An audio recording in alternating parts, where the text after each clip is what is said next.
আমাকে গোসল করাইয়া দিবে বলো না মা? কে আমাকে খাওয়াইয়া দিবে? কে আমাকে ঘুম পাড়াইয়া দিবে? ও মা, না না, আমাকে সে তুমি যেও না। মুহাম্মদ সাল্লাল্লাহু আলাইহি ওয়াসাল্লাম মাকে জড়াইয়া ধরে কান্না করতেছে। আমিনা ডাক দিয়া বলে, মুহাম্মদ না না, আজকের মতোই মনে হয় তুই আমাকে মা বলে ডাক দিতে পারবি, আর মনে হয় পারবি না। আজকেই তোর থেকে আমি বিদায় নিয়ে আল্লাহর মেহমান হয়ে যাব। আল্লাহু আকবার বলেন। এ দুনিয়ার মুসলমান ইমানদারের দল, যার মা নাই, মা বলে ডাক দিতে পারে না। পৃথিবীর কত মানুষকে কত কিছু বলে ডাক দেয়, কিন্তু মা বলতে পারে না, ঠিক কিনা জোরে বলেন। মুহাম্মদ সাল্লাল্লাহু আলাইহি ওয়াসাল্লাম মায়ের জন্য কান্না করতেছে। মুহাম্মদ সাল্লাল্লাহু আলাইহি ওয়াসাল্লাম কত পরীক্ষা দিয়েছে, আজকে আর বলার সময় নাই। তবে একটু ফিকির করবেন, একটু ফিকির, শেষ করে দিব। একটু ফিকির করবেন। আজকে রাতে বাসায় যাওয়ার পরে যখন ঘুমাবেন, চোখ দুইটা বন্ধ করে দিয়া বালিশে মাথাটা লাগাইয়া আজকে একটু ফিকির করবেন। আইরে দুনিয়ার কত মানুষ ঘুমায় আর সকাল বেলা উঠতে পারে না। আমিও যদি আজকে ঘুমায়া যাই, সকালবেলা যদি আমি আর না উঠতে পারি, তাহলে আমার পরকালটা শুরু হয়ে যাবে। ঘুম ভাঙলে সকাল, আর ঘুম না ভাঙলে পরকাল, ঠিক কিনা জোরে বলেন। একটু ফিকির করেন, চোখটা বন্ধ করে দেন। মনে করবেন আমি আজকে রাতে যখন ঘুমাবো, একটু মনে করবেন যে আমি যদি দুনিয়া থেকে বিদায় নেই, সকালবেলা আমার স্ত্রী এসে আমাকে ডাকবে, ও প্রাণের স্বামী তাড়াতাড়ি ওঠো। কিন্তু না, তুমি বুঝতেছো কিন্তু উঠতে পারতেছো না। তোমার সন্তানেরা এসে ডাকবে, বাবা ওঠো, কিন্তু না না, তুমি আর উঠতে পারতেছো না। সন্তানরা বাবা বাবা বলে চিৎকার করবে, কিন্তু না না, তুমি আর উঠতে পারো না। সন্তানরা চাচাদেরকে ডাক দিবে, আসেন, আমার বাবা ঘুমাইছে আর উঠে না। তারা এসে দেখবে, না না, আব্দুল্লাহ দুনিয়া থেকে বিদায় নিয়ে চলে গেছে, আর উঠবে না। আপনাকে ধরে ধরে সবাই বাহিরে নামায়া দিবে। আপনি টাকা দিয়া 10 তলা বিল্ডিং এর মালিক হয়েছেন। ওই 10 তলা বিল্ডিং এর নিচে যদি বলা হয় তোমার স্বামী তো দুনিয়া থেকে বিদায় নিয়েছে, আজকে রাতের জন্য এই বিল্ডিং এ রাখো, জায়গা দিবে না, ঠিক কিনা জোরে বলেন। এ মুসলমান টেনে টেনে টেনে টেনে নিয়ে দুয়ারে নামায়া দিবে। দুয়ারে নামানোর পর শরীর থেকে সব কাপড়গুলো কেটে কেটে কেটে কেটে বের করে ফেলাবে। আজকে তোমার শরীরে কাপড় না, একটা চাদর দিয়ে তোমার শরীরের উপরে ঢেকে দিবে। আত্মীয় স্বজনরা আসবে, কেউ মা বলে, কেউ বাবা বলে, কেউ এক একজন এক একটা বলে কান্না শুরু করে দিবে। কেউ যাবে বাঁশ কাটার জন্য, কেউ আবার যাবে কবর খনন করার জন্য, কেউ আবার যাবে কাপড়ের কাপড় আনার জন্য, কেউ আবার দেখবেন মশারিটা টাঙ্গায়া গরম পানি দিয়ে আপনাকে গোসল করাইয়া দিবে। আপনি বলবেন, কি রে, গোসল করানোর তো আমার সময় হয় না, আমাকে এখনই কেন গরমের দিন আবার গরম পানি দিয়ে গোসল করাও? আপনি চিল্লাবেন, না না, কেউ আপনার কথা শুনবে না। ও বাবা, এত টাকার মালিক, কোন সম্পদই তোমার কাজে লাগে না, কেউ তোমাকে আর ওখান থেকে আনতে পারে না। তোমাকে এখন সবাই ধরে ধরে ধরে ধরে গোসলটা করাইয়া ওই সাদা কাপড় দিয়ে তোমাকে পেঁচায় ফেলাবে। দেখবা যেই মসজিদে তুমি যাইতা না, ওই মসজিদের খাটিয়াটা তোমার জন্য হাজির হয়ে গেছে। ওই 6 বিহারার পালকির ভিতর তোমাকে শুয়াইয়া দিবে, তোমাকে শুয়াইয়া জানাজার নামাজটা পড়াইয়া ওই কবরের দিকে নিয়ে যায়। যেই কবরে দিনের বেলাও মানুষ যাইতে চায় না, ওই কবরের ভিতরে তোমাকে নিয়ে যাবে। এখন দেখবা তোমার সন্তান, তোমার ভাই ওই কবরের ভিতরে নামছে, ডেকে বলবা কে রে, আমি তো এইখানে, তোরা কি আমাকে দেখোস না?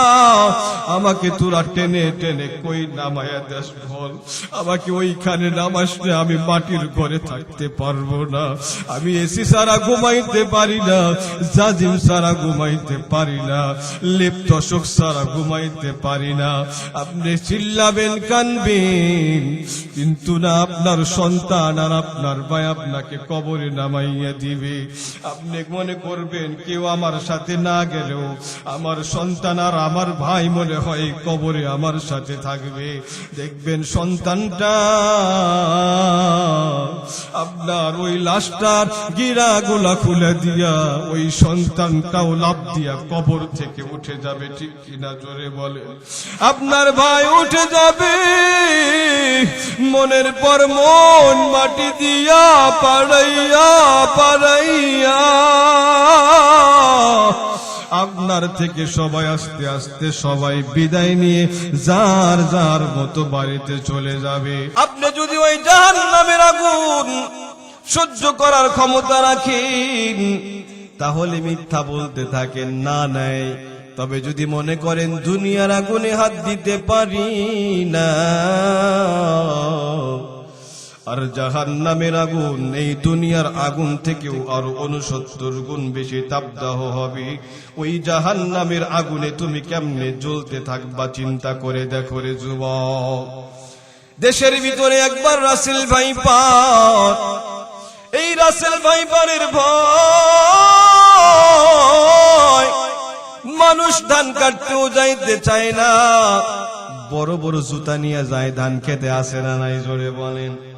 এই সাপের যদি এমন ভয় হয়, এই মুসলমান আল্লাহর গোলাম আপনি একটু চিন্তা করে দেখেন, কবরের ভিতরে যেই সাপ,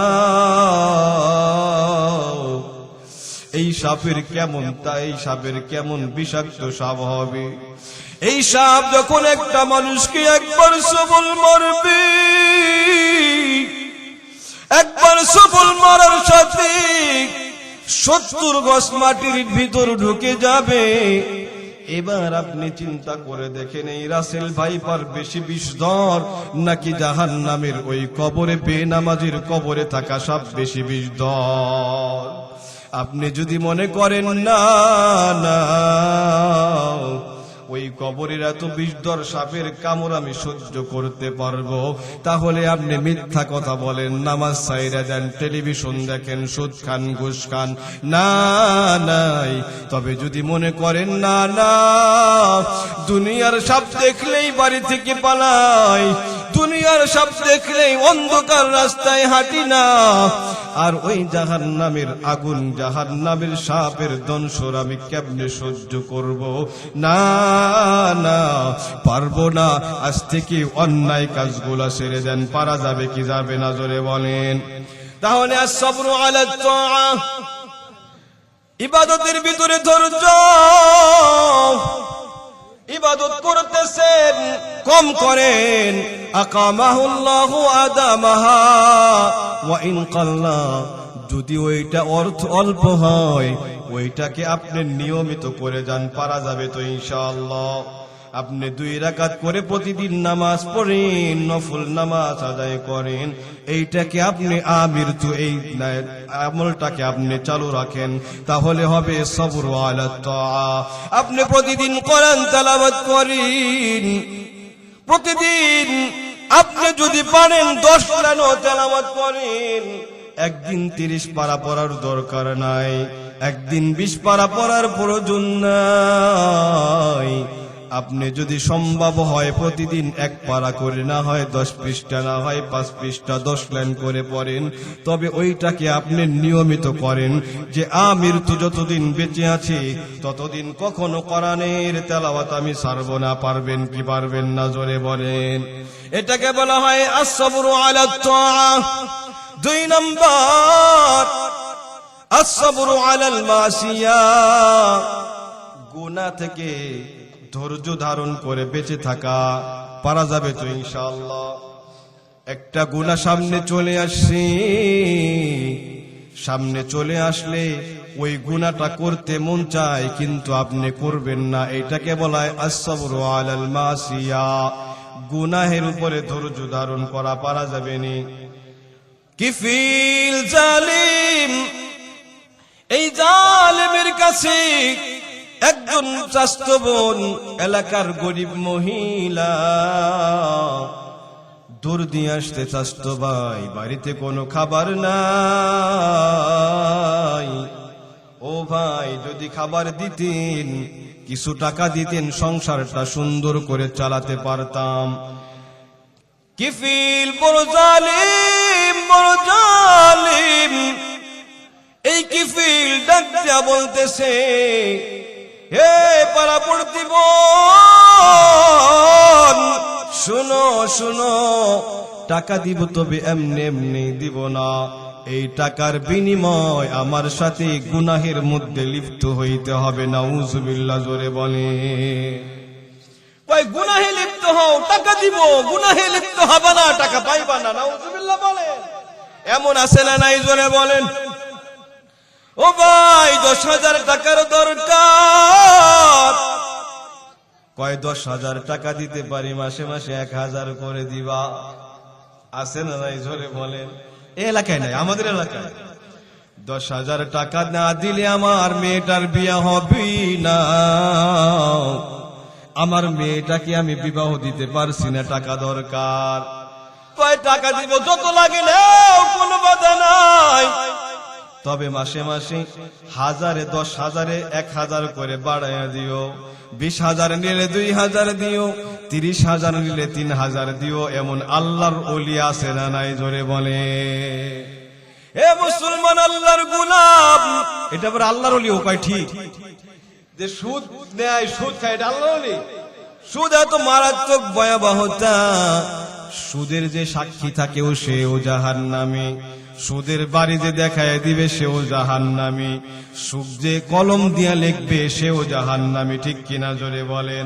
সুদের আদান প্রদানে যারা সাক্ষী থাকবে, যারা এটা লেখাজোকা করবে, যারা এর মদতদাতা, সবাই জাহান্নামের তলদেশে তলগহ্বরে যাবে। ঠিক কিনা জোরে বলেন।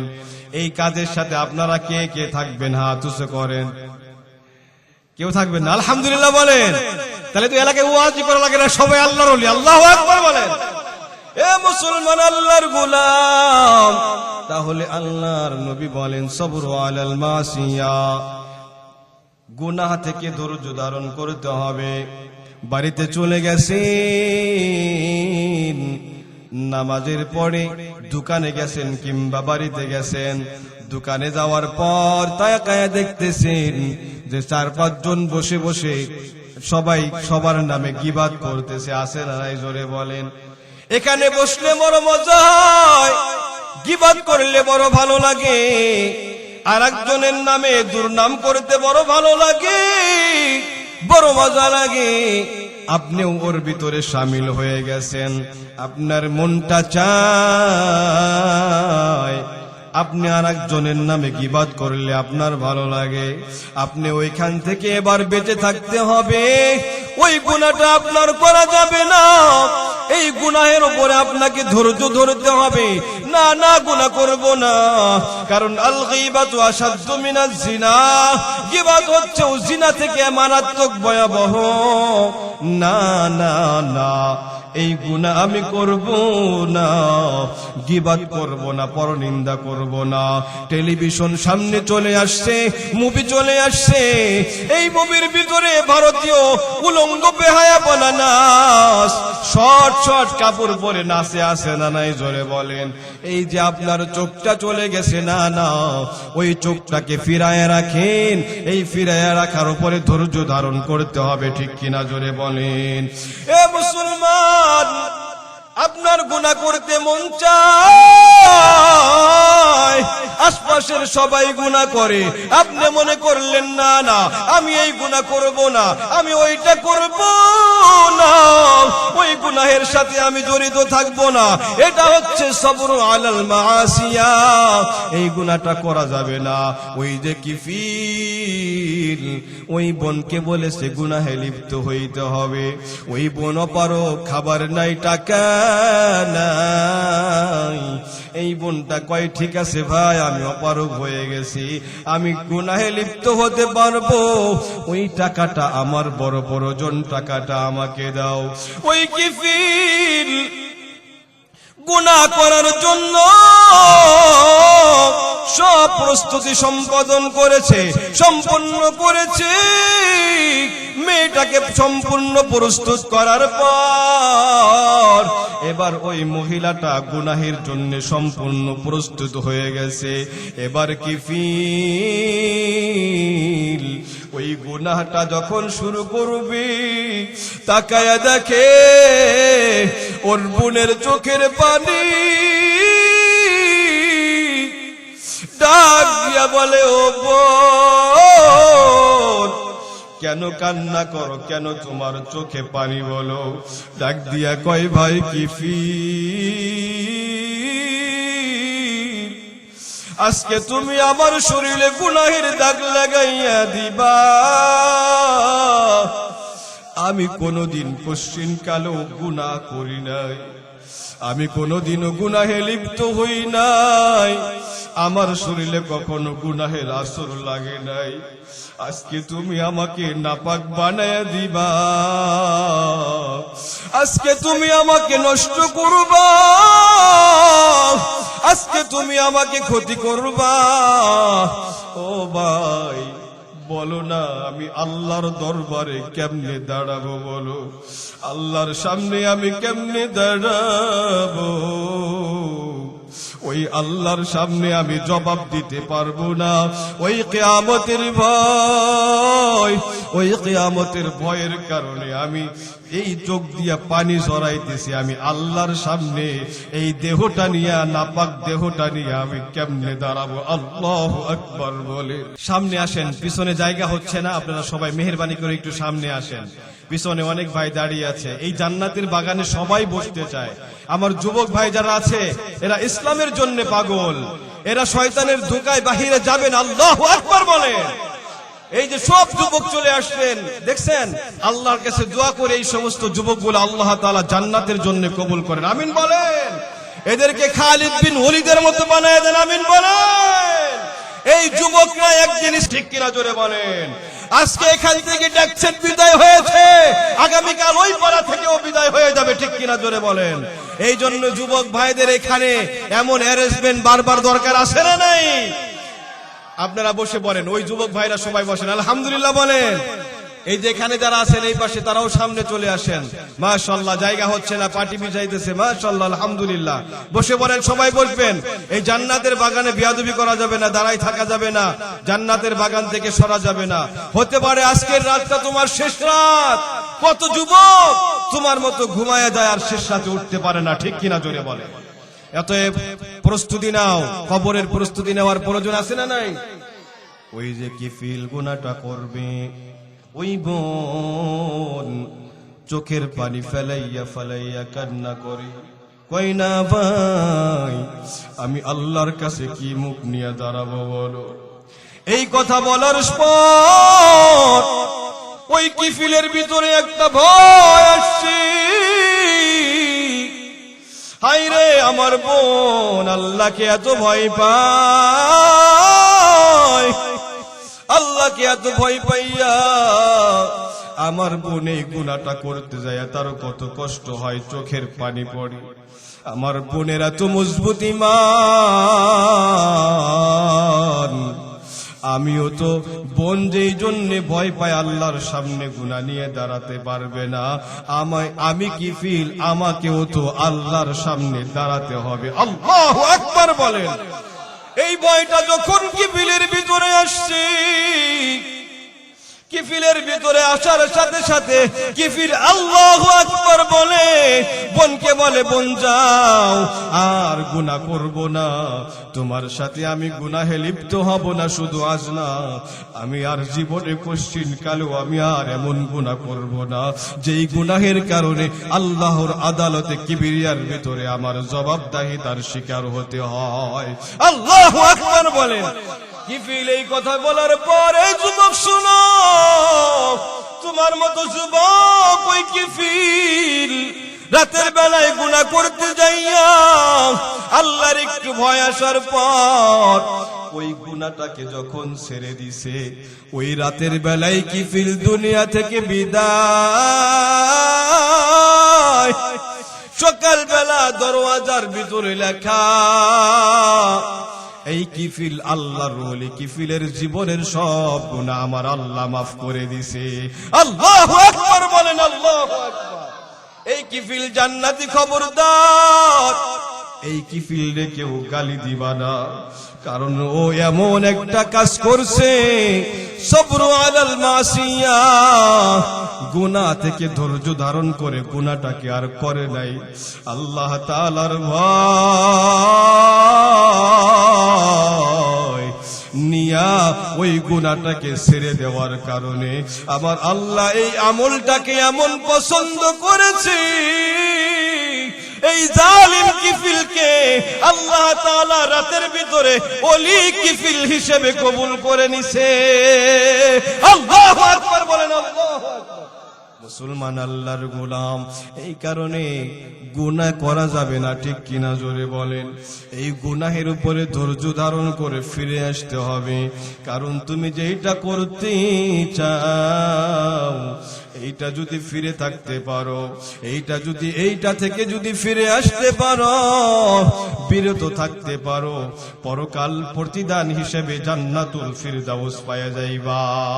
আল্লাহু আকবার বলেন। মুসলমান আল্লাহর গোলাম, এ যুবক ভাই শুনো, শুনো, এই চোখ দিয়ে জাহান্নাম কামাই করো, মনটা চাইলে আল্লাহ তাআলা যেই দিকে তাকাই নিষেধ করেছেন ওই দিকে তাকায়া থাকো। না না, ওই দিকে তাকাইলে তোমার কবিরা গুনাহ হবে, ঠিক কিনা জোরে বলেন।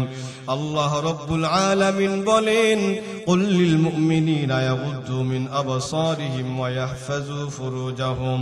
যখন চোখ চলে যায় পর বেগানা মেয়েদের দিকে, চোখটা নামায়া ফেলাইবা। এই গুনাহের উপরে ধৈর্য ধারণ করলে, এই ধৈর্য ধারণ করার কারণে আমার আল্লাহ তোমাকে বিশাল বড় একটা জান্নাতের মালিক বানায়া দিবে। আল্লাহু আকবার বলেন। 3 নাম্বারটা হচ্ছে, আর অনেক ব্যাখ্যা বিশ্লেষণ আছে, ওদিকে যাব না। 3 নাম্বারটা আছে, 1 নাম্বারটা কি মনে আসেনি? আস-সাবরু আলা তাআ। 2 নাম্বারটা হচ্ছে আস-সাবরু আলাল মাসিয়া, ইবাদতের ভিতরে সবর। আর একটা হচ্ছে গুনাহের সাথে সবর, গুনাহ থেকে সবর। আর একটা হচ্ছে আস-সাবরু আলাল মুসিবা, মুসিবতে পড়লে সবর করতে অর্ডার করেছেন কে? জোরে বলেন, আরো জোরে বলেন কে? হে মুসলমান আল্লাহর গোলাম, মুসিবতে পড়ে কি পড়ে না? জোরে বলেন। আল্লাহর নবী হাদিসের ভিতরে বলেন, যারা মুসিবতে পড়বে, এই মুসিবতের ভিতরে যদি ধৈর্য ধারণ করতে পারে, অসুখ হবে যদি ধৈর্য ধারণ করতে পারে, নবী বলেন তাকফিরুজ যুনুবি ওয়াস সাইয়্যাত, আল্লাহ রাব্বুল আলামিন প্রচুর পরিমাণ গুনাহ তার আমলনামা থেকে মুছে দিবে। আল্লাহু আকবার বলেন। মা ইউসিবুল মুসলিমা মিন নাসাবিন ওয়ালা ওয়াসাবিন ওয়ালা হুজনিন ওয়ালা গাম্মিন ওয়ালা আযা হাত্তা শাওকাতাল্লাতী ইউশাকুহা আল্লাহর নবী হাদিসের ভিতরে বলেন, যারা এই মুমিন যখন মুসিবতে পড়ে, মুসিবত যত হয়, এই মুসিবত হইলে মুমিনের গুনাহ আমার আল্লাহ মাফ করে দেয়। আল্লাহু আকবার বলেন। মুমিন মুসিবতে পড়লে গুনাহ মাফ করে কে? আর জোরে বলেন কে? মুমিন যত মুমিনের দপ্তরে উঠবে, আল্লাহ তাআলার প্রিয় যত হবে, ততই তার উপরে বালা মুসিবত আসতে থাকবে। ঠিক কিনা জোরে বলেন। আশাদুন নাসি বালাআন আল আম্বিয়া সুম্মাল আমসাল ফাল আমসাল। সবচেয়ে বেশি মুসিবত আসে নবীদের উপরে, তারপরে ওলি আল্লাহ, গাউস, কুতুব, এরপরে স্বাভাবিকভাবে যারা ঈমানদার তাদের উপরে মুসিবত আসে কি আসে না? জোরে বলে। মুসলমান মুমিনের মুসিবত গুনাহ মাফের কারণ। আল্লাহু আকবার বলে। তাকফিরুজ যুনুবি ওয়াস সাইয়্যাত। যত মুসিবত আসবে মুমিন তত আল্লাহ তাআলার প্রিয় হয়ে যাবে। অসংখ্য গুনাহ তার জীবন থেকে আল্লাহ মুছে দিবে। আল্লাহু আকবার বলেন। কাফফারাল্লাহু বিহা। এই যে মুসিবতগুলো আসবে, এই মুসিবতগুলা যদি আসে তাহলে তার জীবন থেকে আল্লাহ রব্বুল আলামিন যত গুনাহ খাতা করছে, এই গুনাহ খাতাগুলো আমার আল্লাহ মালিক মাফ করে দিবে। আল্লাহু আকবার বলেন। তাহলে মুমিন বান্দার মুসিবত এটা গুনাহ মাফের কারণ। হে যুবক, আল্লাহর গোলাম, আপনার অসুখ হয়েছে। মুমিন বান্দার যখন অসুখ হয়, এখানে কয়েকটা ব্যাখ্যা আছে, 7টা উপকার হয়। 1 নাম্বার, একটা আল্লাহর ওলি নামাজ পড়ে, 5 ওয়াক্ত গুনাহ করে না। আল্লাহ রব্বুল আলামিন তার জান্নাতের মাকামটা অনেক বড় বানিয়েছে, কিন্তু সে সেই মাকাম পর্যন্ত তার আমল দিয়া উঠতে পারে না। বুঝলেন কথা? মানে কি, আল্লাহ রব্বুল আলামিন আপনার মাকামটা আরো অনেক বড় বানিয়েছে, কিন্তু আপনার আমলের কুঞ্জরতার কারণে, দুর্বলতার কারণে আপনি ওই পর্যন্ত মাকামে উঠতে পারতেছেন না। আপনার আমল কম, 5 ওয়াক্ত নামাজ আদায় করেন, কিন্তু নফল আদায় করতে পারেন না, তাহাজ্জুদ আদায় করতে পারেন না, নফল রোজা রাখতে পারেন না। তখন কি করে? আল্লাহ রব্বুল আলামিন ওই বান্দাকে মুসিবতে ফেলাইয়া, অসুখ বিসুখ দিয়া, ধৈর্য ধারণ করাইয়া তার ওই নির্দিষ্ট মাকাম পর্যন্ত আল্লাহ পৌঁছায়া দেয়। আল্লাহু আকবার বলেন। মুমিন বান্দার অসুখ বিসুখ হয় তার মাকাম উঁচু হওয়ার জন্য। আল্লাহু আকবার বলেন। হে মুসলমান, সমস্ত নবীরা মুসিবতে পড়েছে, ঠিক কিনা জোরে বলেন। আইয়ুব আলাইহিস সালামের কথা তো সবাই শুনেছেন। আইয়ুব আলাইহিস সালাম, আইয়ুব আলাইহিস সালাম অনেক ধন সম্পত্তির মালিক ছিলেন, আবার অনেক সুন্দরও ছিলেন। আইয়ুব আলাইহিস সালাম পর্যন্ত, নবী পর্যন্ত, ওই পর্যন্ত যত নবী আসছে তার মধ্যে আইয়ুব আলাইহিস সালামই সবচেয়ে সৌন্দর্যের অধিকারী ছিলেন। আল্লাহু আকবার বলেন। আবার সম্পদেরও মালিক, আবার সন্তানও আছে, সবই আছে। আল্লাহু আকবার বলেন। শয়তান ডাক দিয়া কয়, আল্লাহ, আপনার আইয়ুব সে এমন ইবাদত করে, তার তো কোনো সমস্যা নাই, দুঃখ নাই, কষ্ট নাই, অভাব নাই, কিছু নাই, এই জন্য সে আপনার শুকরিয়া আদায় করে, ইবাদত করে। আমার আল্লাহ রব্বুল আলামিন পরের দিন আইয়ুব আলাইহিস সালামের সমস্ত সম্পদকে ধ্বংস করে দিয়েছে। শয়তান এবার ডাক দিয়া কয়, আল্লাহ, শয়তান কেমন শয়তান চিন্তা করেন। পরের দিন আবার ডাক দিয়া কয়, আল্লাহ, আইয়ুবের সম্পদ চলে গেছে, তাতে কি হয়েছে? আইয়ুবের 6টা সন্তান আছে, এই 6টা সন্তান যদি প্রতিদিন ইনকাম করে এনে দেয়, আইয়ুব খাইয়েও সারতে পারবে না। ঠিক কিনা জোরে বলেন। শয়তান কয়, আল্লাহ, এই জন্য আইয়ুবের মুখের ভিতরে কোনো মলিনতা নাই, দুর্বলতা নাই, সম্পদ নষ্ট হয়ে গেছে। খবর দিছে, আইয়ুব, তোমার সম্পদ নষ্ট হয়ে গেছে। কয়, আলহামদুলিল্লাহ। আল্লাহু আকবার বলেন। আলহামদুলিমান কদ্দারা খায়রান ওয়া খাবালা, আশ-শুকরু লিমান সাওয়ারা হুসনাও ওয়া জামালা। আল্লাহু আকবার বলেন। প্রশংসা হবে কার? প্রশংসা সবই কেবলই তোমারই রব্বুল আলামিন। দয়ালু মেহেরবান করুণা অপুরান, দয়ালু মেহেরবান করুণা অপুরান, আর কেহ নাই তুমি মালিক। ঠিক কিনা জোরে বলেন, মালিককে প্রশংসা করতে হবে কার? আরে জোরে বলেন কার? আইয়ুব আলাইহিস সালামের কাছে যখন সংবাদ আসছে সম্পদ শেষ, আইয়ুব হাসি দিয়ে কয় আলহামদুলিল্লাহ। ঠিক কিনা জোরে বলেন? তাহলে সম্পদ এটা পরীক্ষা। সম্পদ কি জোরে বলেন? সম্পদ আপনার আজকে আছে, কালকে নাও থাকতে পারে। আজকে আপনি সম্পদের মালিক, কালকে কিন্তু আপনি কবরে যাওয়ার সাথে আর একজন হয়ে যাবে। ঠিক কিনা জোরে বলেন? কয় আমার বাড়ি, আমার ঘর, আমার সম্পদ, আমার গাড়ি, বলে কি বলে না? এ মুসলমান, এইটার মালিক তো আগে তুমি ছিলে না, এইটার মালিক ছিল তোমার বাবা। বাবা চলে গেছে, তুমি মালিক হইছো। তোমার বাবাও কিন্তু মালিক ছিল না। তোমার দাদা দুনিয়া থেকে বিদায় নেওয়ার পরে তোমার বাবা মালিক হয়েছিল। আবার তুমি আজকে যদি কবরে যাও, কবরে যাওয়ার পরে মালিক কিন্তু তুমি থাকবা না, মালিক কিন্তু হয়ে যাবে তোমার সন্তান। ঠিক কিনা জোরে বলেন? আবার তোমার সন্তান দুনিয়া থেকে বিদায় নেওয়ার পর আবার কিন্তু তোমার সন্তান সেই মালিকানাই থাকবে না। অথচ তোমার সন্তান বলতো এটা আমার বাবার পৈতৃক সম্পত্তি, এটা আমার বাবার দেওয়া যাওয়া বিল্ডিং, এটা পৈতৃক সম্পত্তির মালিক হিসেবে আমি মালিকানা। ঠিক কিনা জোরে বলেন? কিন্তু আজকে মরে যাওয়ার সাথে তোমার সন্তানরা দেখবা সবকিছু নিয়ে ভাগাভাগি আরম্ভ করে দিছে। ঠিক কিনা জোরে বলেন? এক সন্তান বাবা লাশ থাকতেই বলবে ওই বাড়িটা আমার, আর একজন বলবে ওই জমিটা আমার, আর একজন বলবে ওইটা আমার, এমন ভাগাভাগি আরম্ভ করে দিবে। ঠিক কিনা জোরে বলেন? এ মুসলমান আল্লাহর গোলাম, পরের দিন শয়তান আবার ডেকে বলে আল্লাহ ওর সন্তানরা সব ইনকাম করে দিবে। পরের দিন রাত্রে আল্লাহ তাআলা সন্তানগুলাকে গায়েব করে দিছে।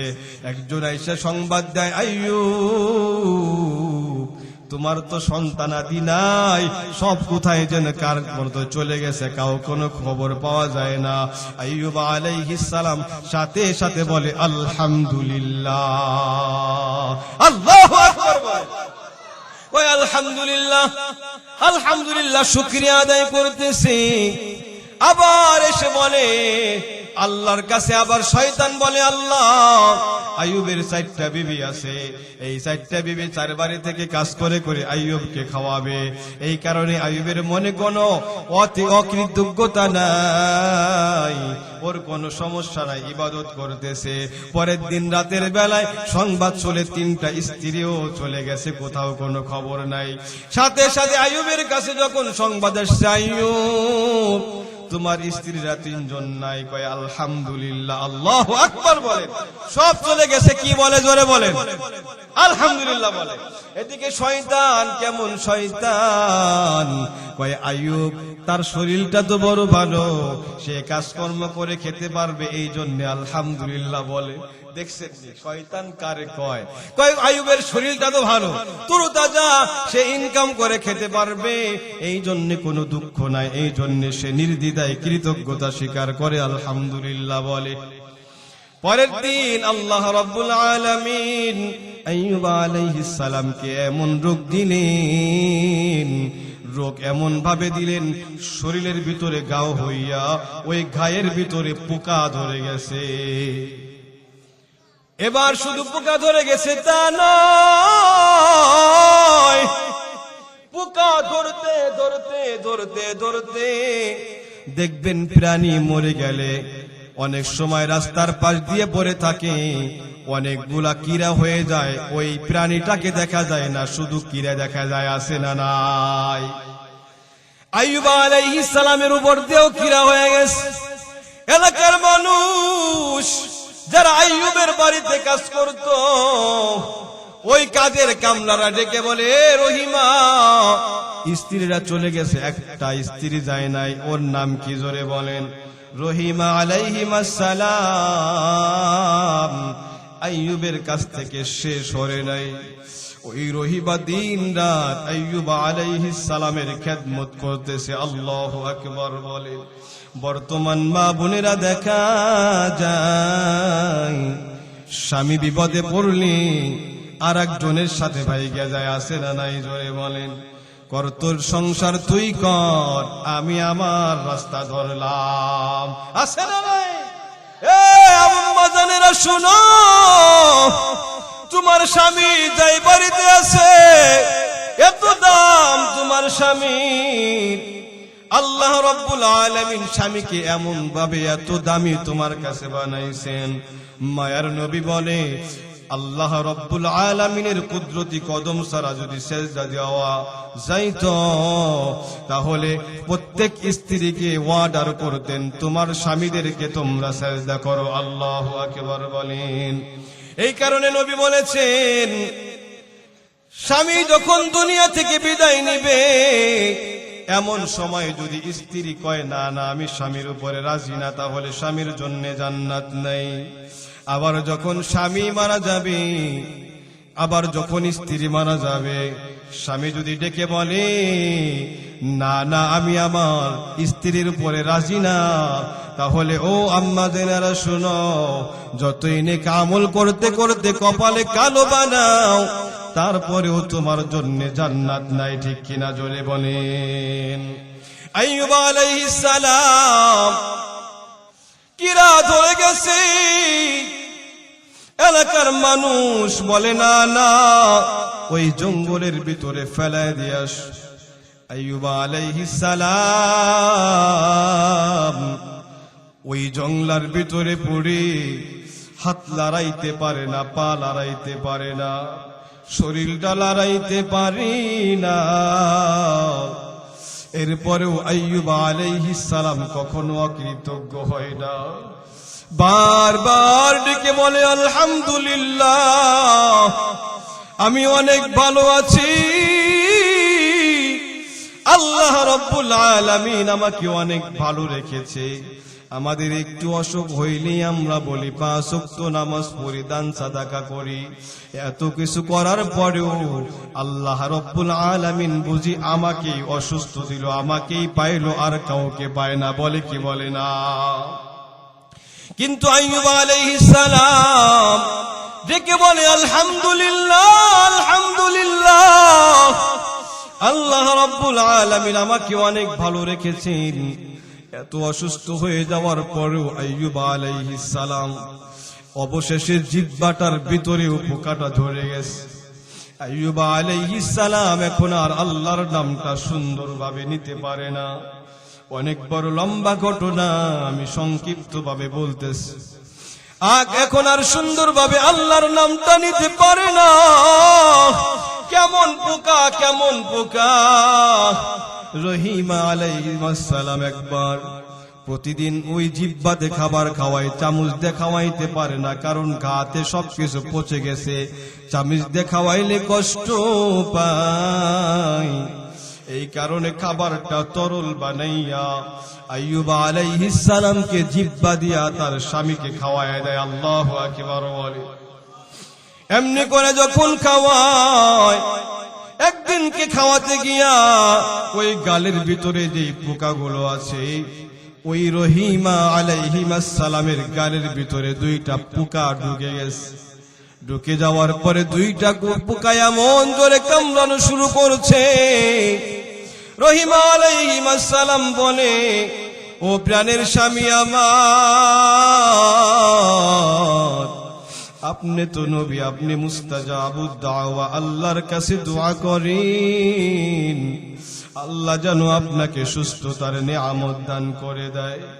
আইয়ুব আলাইহিস সালাম ডেকে বলে, ও রহিমা,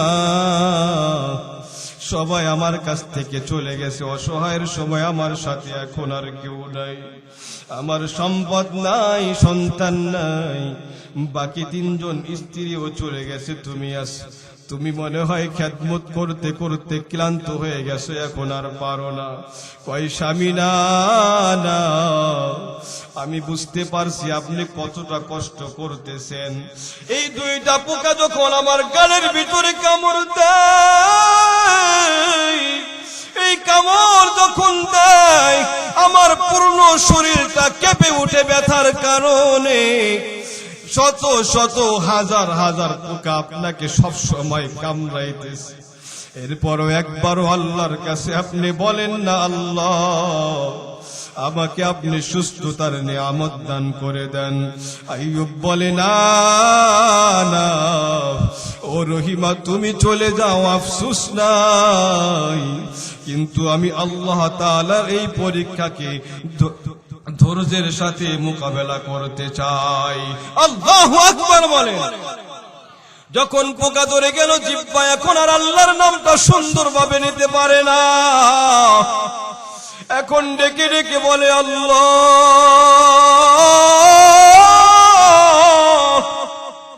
হাত লড়াইতে পারি নাই, সমস্যা নাই, পা দুটাও লড়াইতে পারি না, সমস্যা নাই, শরীরটাও লড়াইতে পারি না, খেয়ে খেয়ে আমার সবকিছু শেষ হয়ে গেছে, সমস্যা নাই।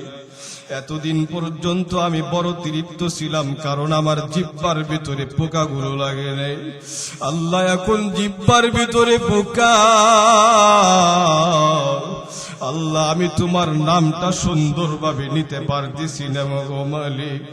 আল্লাহ ও আল্লাহ, অন্তত পক্ষে আমার অন্য জায়গায় সমস্যা থাকতে হবে, জিহ্বা থেকে আমার পোকাগুলো সরাইয়া দাও, আমি যেন তোমার নামটা নিয়ে আমি তৃপ্ত হতে পারি। আল্লাহু আকবার বলে। কত মানুষ এমন আছে দিনের ভিতরে সারা দিন চলে যায়, একবার আল্লাহর নামটা নেয় না, আসের নাই। মা রে মা বলে ডাক দাও, বাবাকে বাবা বলে ডাক দাও, কোনো আফসোস নাই। মাকে মা বলে ডাক দিলে মায়ের কলিজা ঠান্ডা, বাবাকে বাবা বলে ডাক দিলে বাবার কলিজা ঠান্ডা। তুমি ওই জবান দিয়ে যদি আমার আল্লাহকে একবার আল্লাহ বলে ডাক দিতাও, আমার আল্লাহ তোমার প্রতি সন্তুষ্ট হয়ে যাইত। কিন্তু তুমি এমন নেমুখ হারাম রে যুবক, সারাদিন চলে যায়, সপ্তাহ চলে যায়, মাস চলে যায়, একবারও বলো না আলহামদুলিল্লাহ, একবারও আল্লাহকে আল্লাহ বলে একটা ডাক দাও না রে যুবক। এ যুবক, আইয়ুব আলাইহিস সালামের কাছে জিবরাইল হাজির। জিবরাইল এসে হাজির, এসে ডাক দিয়া বলতেছে, আসসালামু আলাইকুম ওয়া রাহমাতুল্লাহ। সালাম দেওয়ার পর আইয়ুব আলাইহিস সালাম অনেকক্ষণ পর উত্তর দিয়েছে।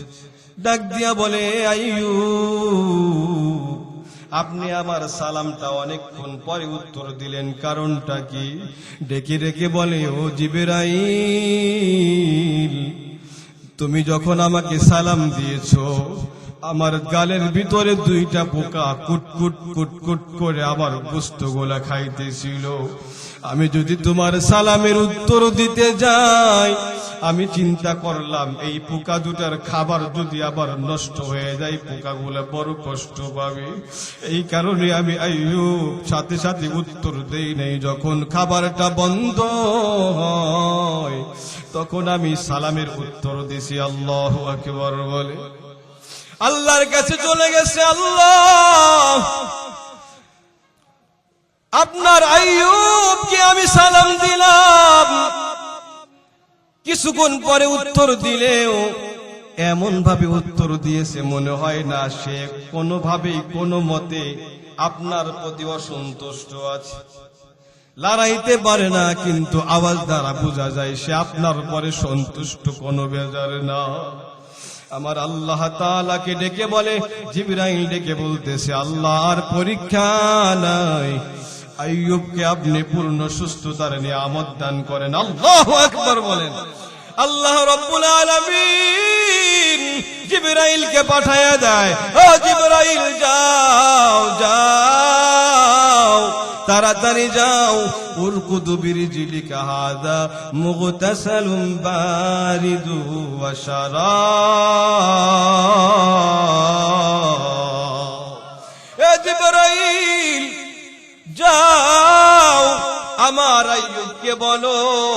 পা দুইটা যেন একটু লাড়া দেয়, পা দিয়ে যদি গুতা দেয়, ওখান থেকে যেই শরবতটা বের হবে, যেই পানিটা বের হবে, ওই পানি দিয়া গোসল করতে বলবা। পানি দিয়া গোসল করলে আইয়ুব আলাইহিস সালাম আবার আগের মতো সৌন্দর্য ফিরে পাবে। আল্লাহু আকবার বলেন। আইয়ুবের কাছে আসছে, ডেকে বলে, আইয়ুব, আল্লাহ অর্ডার করেছেন পা দিয়া মাটির মধ্যে গুতা মারে। কয়ে জিবরাইল, না না, আমার পায়ের মধ্যে তো গোস্তই নাই, কেমনে গুতা মারবো বলো? আমার পায়ের ভিতরে গোস্ত গুলা পোকায় খেয়ে ফেলছে,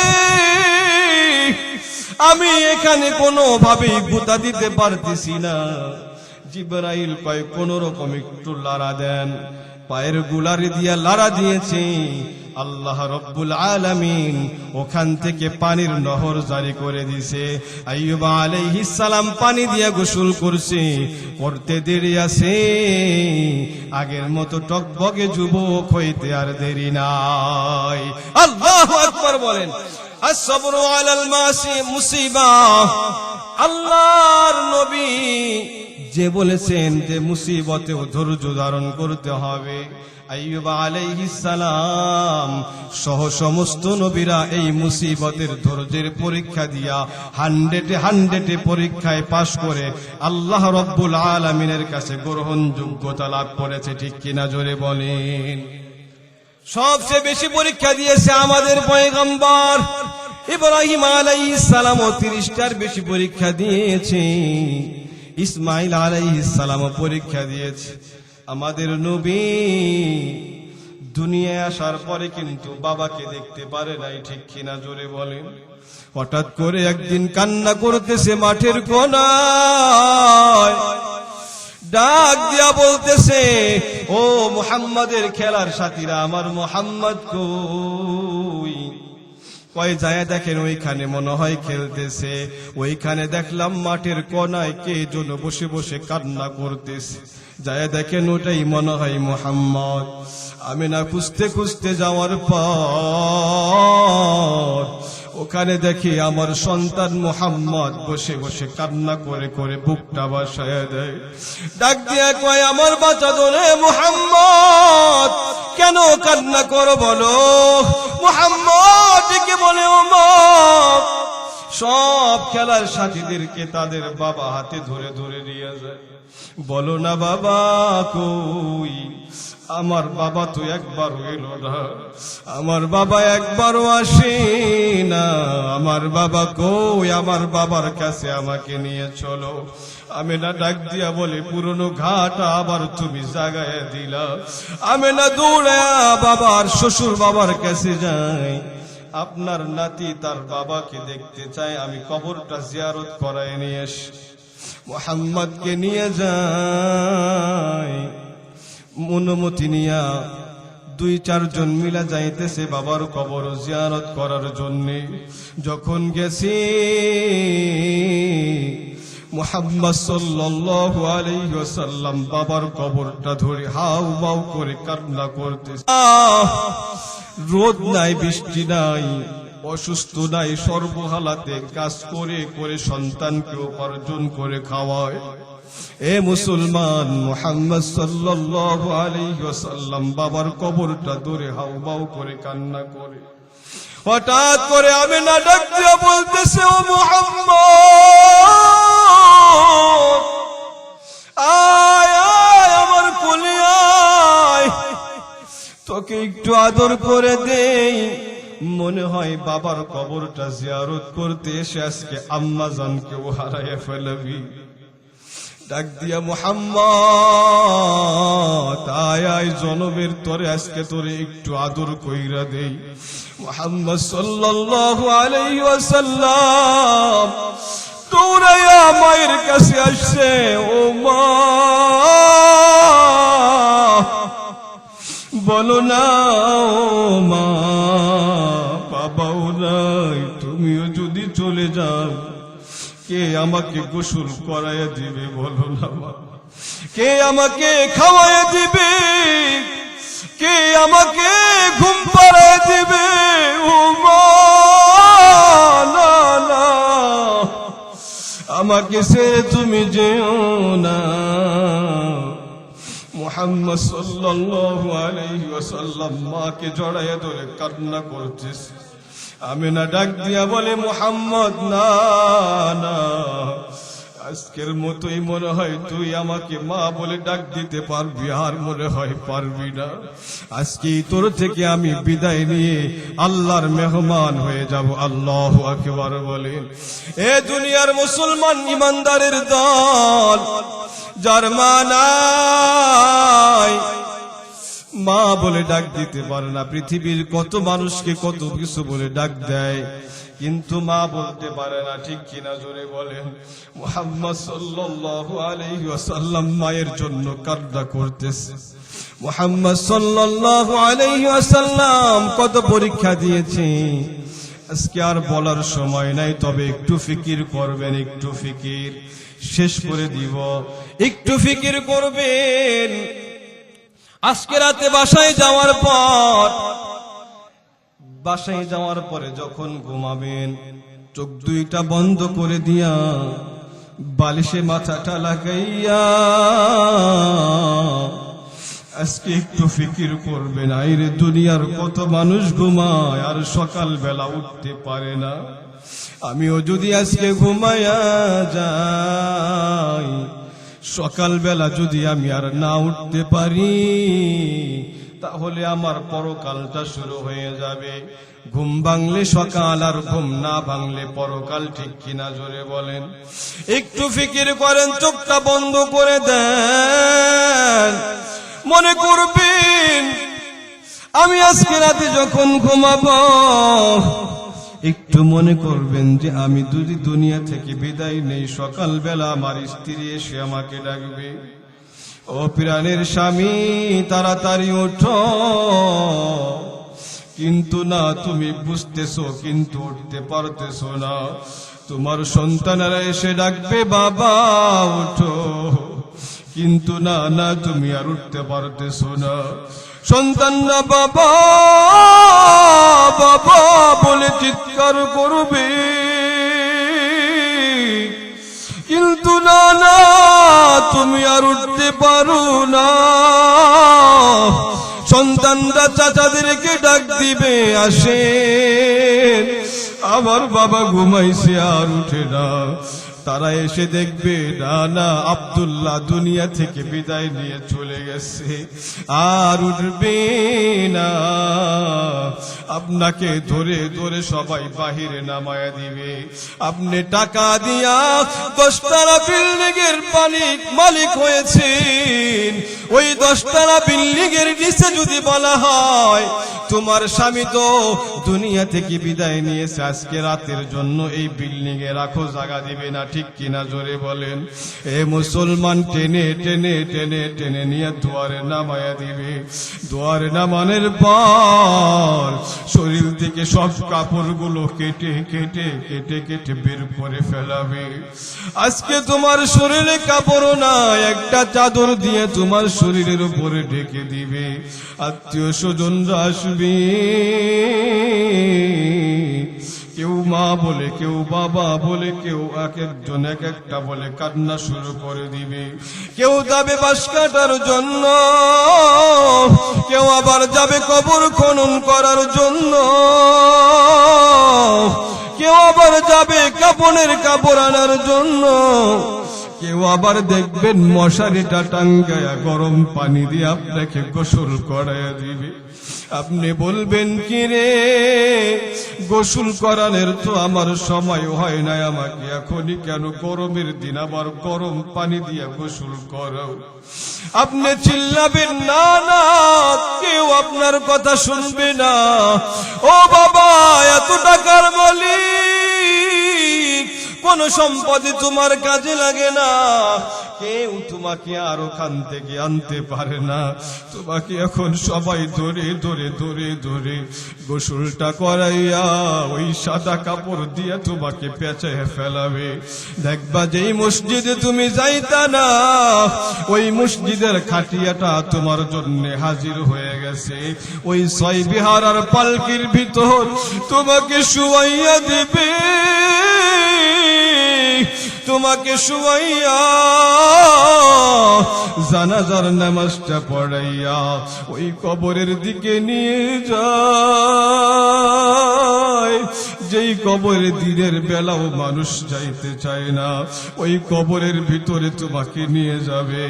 এখন দেখবা তোমার সন্তান, তোমার ভাই ওই কবরের ভিতরে নামছে, ডেকে বলবা কে রে, আমি তো এইখানে, তোরা কি আমাকে দেখোস না? আমাকে তোরা টেনে টেনে কই নামায়া দেশ বল, আমাকে ওইখানে নামাসলে আমি মাটির ঘরে থাকতে পারবো না, আমি এসি সারা ঘুমাইতে পারি না, জাজিম সারা ঘুমাইতে পারি না, লেপ দশক সারা ঘুমাইতে পারি না। আপনি চিল্লাবেন, কানবেন, কিন্তু না আপনার সন্তান আর আপনার ভাই আপনাকে কবরে নামাইয়া দিবে। আপনি মনে করবেন কেউ আমার সাথে না গেলেও আমার সন্তান আর আমার ভাই মনে হয় কবরে আমার সাথে থাকবে। দেখবেন সন্তানটা আপনার ওই লাশটার গিরাগুলা খুলে দিয়া ওই সন্তানটাও লাফ দিয়া কবর থেকে উঠে যাবে। ঠিক কিনা জোরে বলে? আপনার ভাই উঠে যাবে, মনের পর মন মাটি দিয়া পাড়াইয়া পাড়াইয়া আপনার থেকে সবাই আস্তে আস্তে সবাই বিদায় নিয়ে যার যার মতো বাড়িতে চলে যাবে। এত টাকার সম্পদ বানাইছে, একটা সম্পদ আপনার কাপনের ভিতরে দিবে না। ঠিক কিনা জোরে বলেন? নামাজ না পড়ে আপনি সন্তানকে মানুষ বানানোর জন্য, সন্তানের ক্যারিয়ার গড়ার জন্য টাকার পর টাকার পাহাড়, কোনদিন দানও করেন নাই, সদকাও করেন নাই। আপনাদের মহল্লার বাড়িগুলা 2 তালা 3 তালা বিল্ডিং, টয়লেট গুলা টাইলস লাগানো, এত আগের মসজিদ গুলা, সব মসজিদ গুলা সুন্দর টাইলস করা হয়ে গেছে, আপনাদের মসজিদটা এতিমের মতো পড়ে আছে। এ মুসলমান আল্লাহর গোলাম, আজকে যদি মরে যান, এই সম্পদের মালিক আপনার সন্তান। আজকে যদি আপনি না দান করে যেতে পারেন, মনে রাখবেন আপনার সন্তান যদি সম্পদ থেকে দান না করে, এই সম্পদ থেকে গাঞ্জা খাবে, এই সম্পদ থেকে মদ খাবে, এই সম্পদ থেকে তাস খেলবে, জুয়া খেলবে, এই সম্পদ দিয়া নেশায় টাকা লাগাবে, এই সম্পদ দিয়া ক্যারাম বোর্ড খেলবে, জুয়ায় লাগাবে, সুদে লাগাবে, যত গুনাহ করবে। আপনি দুনিয়ার জমিনে নামাজ পড়েছেন, রোজা রেখেছেন, ইমানদার ছিলেন, কিন্তু কবরের ভিতরে দেখবেন খালি গুনাহ আসে, গুনাহ আসে। ডাক দিবেন, ফেরেশতা আমি তো এত অন্যায় করি নাই, কেন আমাকে এত সাজা দেওয়া বলো? কয় কেন, তুমি দুনিয়ার বুক থেকে এমন কোন ভালো কাজ করো নাই যেই ভালো কাজের মাধ্যমে আজকে তুমি নাজাত পাইবা। তুমি টাকা রেখে আসছো, নিজের জন্য কিছুই দান করো নাই, আখিরাতের জন্য কিছুই রেখে আসো নাই। ওই সম্পদগুলা তোমার সন্তান বাজে কাজে খরচ করতেছে, আর গুনাহগুলা লোড হইয়া আল্লাহ রব্বুল আলামিন তোমার কবরের ভিতরে পৌঁছায় দিতেছে।